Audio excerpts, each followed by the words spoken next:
A morte, o último inimigo, é transformada por Cristo, o Filho de Deus, que também sofreu a morte, própria da condição humana, que num ato de submissão total e livre à vontade do Pai, em obediência, transformou em bênção a maldição da morte. A morte é o fim da peregrinação terrena do homem, e quando acabar a nossa vida sobre a terra, que é somente uma, não voltaremos a outras vidas terrenas, pois como diz Hebreus 9:27, os homens morrem uma única vez. Por isso, não há reencarnação. A morte põe fim à vida terrena do homem, ao mesmo tempo que abre a condição dessa alma em aceitar ou rejeitar a graça divina da salvação manifestada em Cristo Jesus. A Sagrada Escritura e a Igreja ensinam a respeito do inferno como um apelo ao ser humano para que use de sua liberdade com responsabilidade, tendo em vista o destino eterno. A conversão é urgente, pois ninguém sabe o dia, a hora do chamado de entrar pela porta estreita. Pois como disse Jesus, larga é a porta e espaçoso é o caminho que leva à perdição, e muitos são os que seguem por ele. Porém, estreita é a porta e apertado o caminho que leva à vida, e como são poucos aqueles que os encontram. Mateus 7, 13 e 14. Meus irmãos, ninguém é predestinado ao inferno. É preciso haver uma decisão voluntária ao pecado mortal e persistir nele até o fim da vida.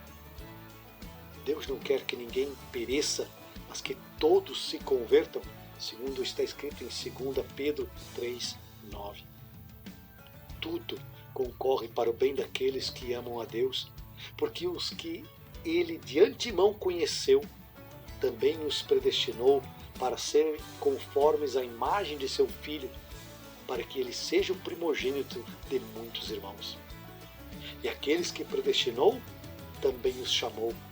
E aqueles que chamou, também os justificou. E aqueles que justificou, também os glorificou. Romanos 8, 28 e 30. Todos nós precisamos ter bem presente que a vida humana e a missão de a transmitir não se limitam aos horizontes deste mundo, nem podem ser medidas ou compreendidas unicamente em função dele, mas estão sempre relacionadas com o destino eterno. O profeta Elias pergunta no livro de Reis: até quando andareis mancando de um lado para o outro? Ele pede para que o povo decida qual o rumo que quer tomar, qual direção pretende seguir, em qual caminho resolve andar, qual meta quer perseguir. Queridos irmãos, precisamos analisar nossas atitudes do dia a dia, refletir em nossa maneira de ser e pensar se realmente estamos buscando formas de nos tornarmos pessoas melhores, tanto para nós mesmos quanto para os que nos rodeiam. A nós é concedido todos os dias situações que possamos aproveitar para sermos melhores, mais altruístas, mais generosos, mais confiantes, mais agradecidos, mais autoconhecedores de nós mesmos. Todos nós somos importantes e pelo poder infinito de Deus em nós podemos realizar grandes obras. E a quantidade de benefícios em nossa vida, ela é limitada por nós mesmos. O pensamento é posto em movimento quando queremos que algo aconteça. O Pai Celeste vigia tudo, e o seu conhecimento sobre o porquê, quando, como e onde tudo ocorre é exato e perfeito. Em tudo que existe e acontece em nossa vida tem a ação do poder de Deus conectado pelas suas leis. Porém, Jesus disse que a quem bate será aberto, a quem pede será dado, a quem procura encontrará. Percebamos, irmãos, que ele pronuncia um verbo que indica ação, atitude, protagonismo. Sem isso, nós não somos nada. Toda causa tem um efeito, toda ação tem uma reação, toda atitude tem um resultado.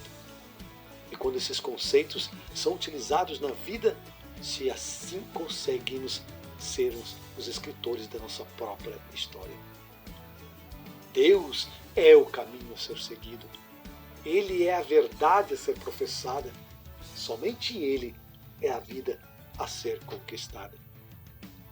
Por isso Deus nos predestinou para a adoção de filhos, tornou-nos conformes ao corpo glorioso de Cristo. O homem novo, que renasceu e foi restituído ao seu Deus pela graça, começa dizendo Pai. E diz Pai porque se tornou Filho. Louvado seja nosso Senhor Jesus Cristo, para sempre seja louvado. O Senhor te abençoe e te guarde. O Senhor te mostre a sua face e conceda-te sua graça.